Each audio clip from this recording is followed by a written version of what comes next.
Bharatiya Janata party के राष्ट्रीय प्रवक्ता अजय आलोक ने आज जहानाबाद सर्किट हाउस में आयोजित पत्रकार वार्ता को संबोधित करते हुए कांग्रेस और राजद नेतृत्व पर जमकर प्रहार किया। आलोक ने कहा कि राहुल गांधी और तेजस्वी यादव का पूरा राजनीति मॉडल झूठ, भ्रम और छलावा पर टिका है। जनता को गुमराह कर वोट हथियाने की कोशिश करना इनकी पुरानी आदत है। एक तरफ प्रधानमंत्री नरेंद्र मोदी गरीब, किसान, नौजवान और मातृशक्ति के उत्थान के लिए अभूतपूर्व योजनाएं ला रही हैं, तो वहीं दूसरी तरफ राहुल तेजस्वी सिर्फ सत्ता की भूख में झूठे वादों का जाल बुन रही हैं। उन्होंने कहा कि बिहार की जनता अब बहुत समझदार हो चुकी है और ऐसे झूठे नाटकों में नहीं फंसने वाली। भाजपा का हर कार्यकर्ता मोदी जी के नेतृत्व में राष्ट्र सेवा और विकास की राजनीति को आगे बढ़ाने के लिए प्रतिबद्ध है। इस मौके पर भाजपा जिलाध्यक्ष धीरज कुमार ने कहा कि राहुल गांधी और तेजस्वी यादव बिहार की राजनीति को गुमराह करने वाले चेहरे हैं। इनकी राजनीति नकारात्मकता और छलावे की राजनीति है। भाजपा कार्यकर्ता जनता के विश्वास के साथ खड़े हैं और जनता को गुमराह करने वालों को जनता करारा जवाब देगी। आने वाले विधानसभा चुनाव में मगध के सभी सीटों पर एनडीए का परचम लहराएगा। प्रेस कॉन्फ्रेंस में भाजपा जिला महामंत्री अनिल ठाकुर, अमरेंद्र कुमार, शुभम राज मीठू, जहानाबाद विधानसभा संयोजक ब्रजेश कुमार आदि उपस्थित रहे। जो पिछले 17 तारीख से बिहार में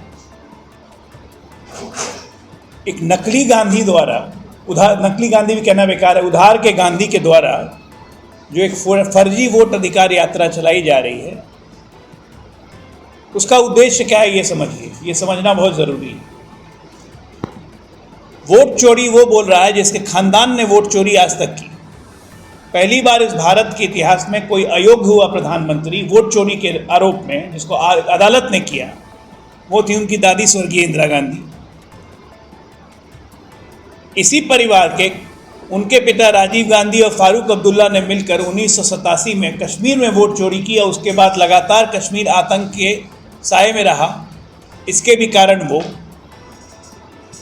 लगातार वोट चोरी करने वाले वो साथ में किसको लेके घूम रहे हैं, तो बूथ विटोरियों के परिवार से आने वाले तेजू बाबा, जिनके पिताजी कहते थे कि बैलेट में से जिन निकलता है। आप लोग को याद होगा वो। आज जहानाबाद की धरती पे मैं जब आया हूं तो मुझे 13 नवंबर 2005 याद आता है। आप लोग को याद होगा वो दिन, वो मंजर, जब जहानाबाद विश्व की सुर्खियों में आया था। अच्छे काम के लिए नहीं। जहानाबाद पे आक्रमण हुआ था शहर पे, किसके द्वारा? नक्सलियों के द्वारा। कौन थे नक्सली? सीपीआई माले के, एमसीसी के। आज सीपीआई माले के गोद में कौन बैठा हुआ है? यही उधार के गांधी, यही हमारे लालू पुत्र, जिस माले को कहते थे कि 6 इंच छोटा करने वाली पार्टी है, आज उसके साथ गठबंधन करके बैठे। ऐसी जहानाबाद जेल ब्रेक में पूरे देश को हिला दिया था। राष्ट्रपति शासन था उस वक्त, बूटा सिंह थे। आप ये बताइए, पटना मुख्यालय से मात्र 50 किलोमीटर की दूरी पे किसी शहर पे अटैक हो सकता था या हो सकता है?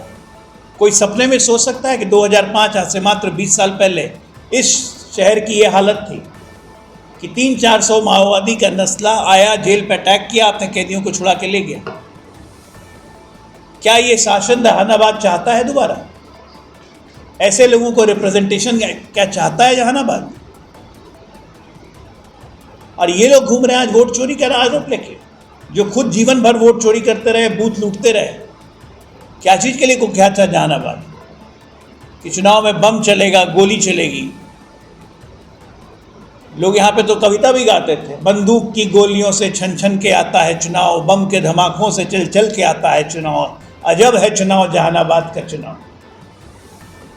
ये परंपरा अगर ख़त्म की तो एनडीए सरकार ने 2005 नवंबर में चुनाव जीतने के बाद, और आज जहानाबाद का लॉ एंड ऑर्डर या बिहार का लॉ एंड ऑर्डर पे कोई सवाल नहीं उठा सकता है कि ये काम नहीं हो सकता है कि इराक ने कुवैत पे इन्वेजन कर दिया। हम लोगों ने 1991 में सुना था, जो 2005 में सुना कि जहानाबाद पे माओवादियों ने कब्जा कर लिया। आज क्या है जहानाबाद? आज जिस ढंग से जहानाबाद प्रोग्रेस कर रहा है, आज पटना से आने में 45 मिनट, यहाँ से गया जाने में 45 मिनट, यहाँ से नालंदा जाने में 45 मिनट से 1 घंटा, कनेक्टिविटी इतनी अच्छी, बिजली यहाँ पे ऑलमोस्ट 22 से 23 घंटे, शहर में 24 घंटे बिजली की उपलब्धता, लॉ एंड ऑर्डर में यकीन, अब व्यापार व्यवसाय में अद्भुत इजाफा। जहानाबाद जैसे छोटे जिले ने बिहार की इकॉनमी में कंट्रीब्यूशन लगभग 6% का दे दिया। कैसे दे दिया ये? खेती व्यवस्था में इतना सुधार, पंचायती व्यवस्था में इतना सुधार, और ये लोग घूम घूम के कैओस फैलाने में लगे हुए हैं। आपके माध्यम से मैं जहानाबाद के हर प्रखंड, हर गांव, हर पंचायत पे ये मैसेज पहुंचाना चाहता हूं कि याद कीजिए 2005 13 नवंबर को, याद कीजिए अपने वो दिन जब आप 5 बजे के बाहर कोई गांव से बाहर नहीं निकलता था। और आज आप क्या हैं? शिक्षा व्यवस्था कितनी सुधरी है, पटना से कनेक्टिविटी कितनी सुधरी है, आपका लॉ एंड ऑर्डर, आपकी शांतिपूर्ण जीवन कैसा है? क्या ऐसे प्रतिनिधि जो अपने नाम, असली नाम बोलने में शर्म आता है, जिनका नाम राहुल गांधी है और खुद अपने आप को गांधी बोलते हैं, इसलिए मैं उधार का गांधी बोल रहा हूँ। उनके दादाजी का नाम फिरोज गांधी था और वो जबरदस्ती उधार के गांधी बन गए। गांधी एक ही आया था, गांधी की राह पे ही जहानाबाद चलेगा, गांधीयों की राह पे नहीं चलेगा। आप ये बताइए लाइन से, आज तक किसी ने, आप लोगों ने या किसी ने लालू यादव या उनके परिवार से पूछा कि अगर बदहाल रहा जहानाबाद 2005 तक तो उसका क्या, किसकी जिम्मेदारी? 2020 से 25 तक जहानाबाद हो गया, आपका मखदुमपुर हो गया, घोसी हो गया, अगल बगल के जितने आपके विधानसभा क्षेत्र हो गए, इन सब पे तो आरजेडी है, एनडीए का तो प्रतिनिधित्व नहीं है। पिछले 5 साल में अपनी 5 उपलब्धियां बता दें जनता के सामने जो उन्होंने किया। उपलब्धि पे बात नहीं करेंगे, आज पूरा ये यात्रा हो रही है अराजकता फैलाने पे, एक माहौल कैओस का बन जाए, संवैधानिक संस्थाओं में विश्वास लोग का टूट जाए, चुनाव आयोग चोरी करवा रहा है, सुप्रीम कोर्ट इनके हिसाब से जजमेंट नहीं दे रहा है, सब दोषी। सिर्फ 2 परिवार से, देश में गांधी परिवार, बिहार में लालू परिवार, यही 2 परिवार सही है, बाकी सब दोषी है भाई। कोर्ट ने लालू जी को सजा दी, 5-5 जगह पे सजा याफ्ता हो गए, कहा जाता है राजनीतिक विद्वेष में फंसा दिया। भाई राजनीतिक विद्वेष में आपसे किसने कहा था 1000 करोड़ लेने? भारतीय जनता पार्टी ने कहा था, चारा खा गए आप। मॉल घोटाला पटना में आपने किया, किसने कहा था आपको? नीतीश कुमार ने कहा था। मॉल कमेटी चोरी कर गया। लैंड फॉर जॉब रेलवे में आप लिए, हो गया राजनीतिक विद्वेष। किसको नहीं पता है? आरजेडी के कैंडिडेट्स को क्या नहीं पता है कि आगामी चुनाव 1 महीना में थैला भर भर के ले जाना पड़ेगा तब टिकट मिलेगा। तो जिस पार्टी का सोल उद्देश्य सिर्फ पैसा कमाना हो, जनता को लूटना हो, वो जनता का कोई भला नहीं कर सकती। यात्रा पता नहीं जहानाबाद आएगी कि नहीं आएगी, ये तो हम लोग को नहीं पता है, लेकिन उनके प्रतिनिधियों से यहाँ की जनता पूछे कि पिछले 5 वर्षों में आपने जहानाबाद को क्या दिया, क्या काम किया आप पिछले 5 वर्षों में? सिर्फ एक जातीय विद्वेष, एक धार्मिक विद्वेष फैलाने के अलावा आपने क्या किया? तो आज का संवाददाता सम्मेलन बस इसी बात पे है कि ये जो यात्रा निकल रही है शुंभ और निशुंभों की, शुंभ और निशुंभ 2 भाई थे ना राक्षस वर्ग में, तो ये वैसी ही यात्रा निकल रही है जिसका एक ही मकसद है, अराजकता फैलाओ, लोगों का विश्वास मन में कम करो, एक लोकतांत्रिक व्यवस्था में आघात पहुंचाओ, संवैधानिक संस्थाओं पर चोट करो और जवाब मत दो। चुनाव आयोग ने जो समय सीमा दी थी उधार के गांधी को, वो भी खत्म हो गई है। तेजू बाबा को जो समय सीमा मिला था वो भी खत्म हो गया। अब कार्रवाई का इंतजार करें, हम लोग भी इंतजार कर रहे हैं चुनाव आयोग क्या कार्रवाई करता है, क्योंकि राजनीतिक दल एक जिम्मेदारी पूर्ण ये, वहाँ पे आप हल्के शब्दों का प्रयोग नहीं कर सकते। अगर आप कुछ बात बोल रहे हैं तो उस बातों में तथ्य होना चाहिए। आज मैं जितनी बातें बोला हूँ सब बातों में तथ्य है, इसलिए मुझे कुछ साबित करने की ज़रूरत नहीं।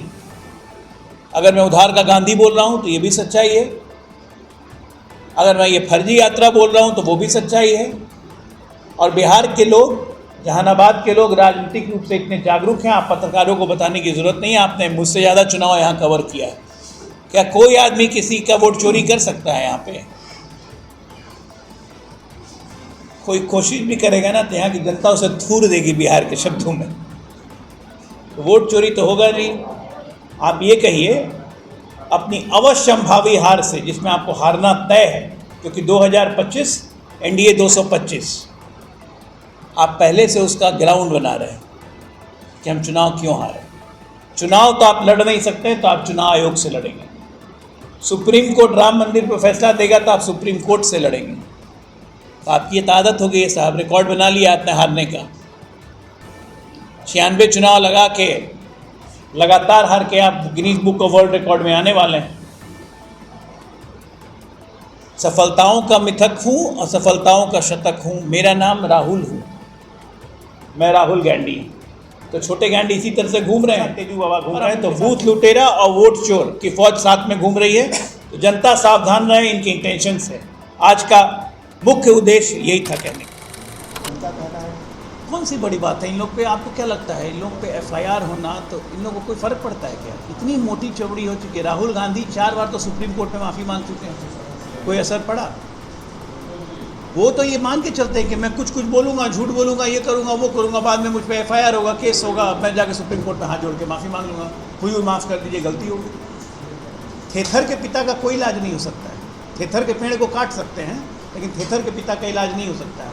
ये उधार के गांधी उसी कैटेगरी के हैं। उनका कहना है कि भाजपा झूठ की दुकान है, झूठ की मैन्युफैक्चरिंग है। हरिश्चंद्र की औलाद वही पैदा हुए थे, हम लोग क्या कर सकते हैं? हम तो यथार्थ पे या तथ्यों पे बात करते हैं। उनका एक भी तथ्य अभी तक ना चुनाव आयोग में साबित हो सका, ना मीडिया में साबित हो सका। और तो और जो उनके समर्थन में ग्रुप CSDS बोल रहा था, उसने भी अपने ट्वीट डिलीट कर दिए, उसने भी अपना डेटा डिलीट कर दिया, माफ़ी मांग ली कि हमने गलत डेटा दिया था महाराष्ट्र चुनाव के बारे में। अब चुनाव आयोग को उनको जवाब देना है कि उन्होंने जो प्रेस कॉन्फ्रेंस की थी, वोटर लिस्ट मैनिपुलेशन उन्होंने किया है और ये संवैधानिक रूप से अपराध है, 3 साल से ज़्यादा की सज़ा है। एफिडेविट नहीं देंगे, परेशानी में आएंगे। तो बिहार में क्राइम में लगातार बढ़ रहा है। आगे बेगूसराय में जैसे होता है 2 दिन। देखिए, ऐसा है कि बिहार में क्राइम लगातार नहीं बढ़ रहा है और जितने क्रिमिनल क्राइम कर रहे हैं बिहार में उनको पकड़ा जा रहा है, उन पर अंकुश लगाया जा रहा है, जेल भेजा जा रहा है, एनकाउंटर किया जा रहा है और ज़्यादातर अपराधी बिहार छोड़ के भाग चुके हैं। छिटपुट घटना, सभ्य समाज में अपराध खत्म नहीं होता है, अपराध पर अंकुश लगाया जाता है और बिहार सरकार पूरी क्षमता के साथ इस पर काम कर रही है। बिहार पुलिस बिल्कुल मुस्तैद है। ऐसी ही और खबरों से हमेशा अपडेट रहने के लिए चैनल को सब्सक्राइब कर लीजिए और वीडियो पसंद आया हो तो लाइक और शेयर करना ना भूलें।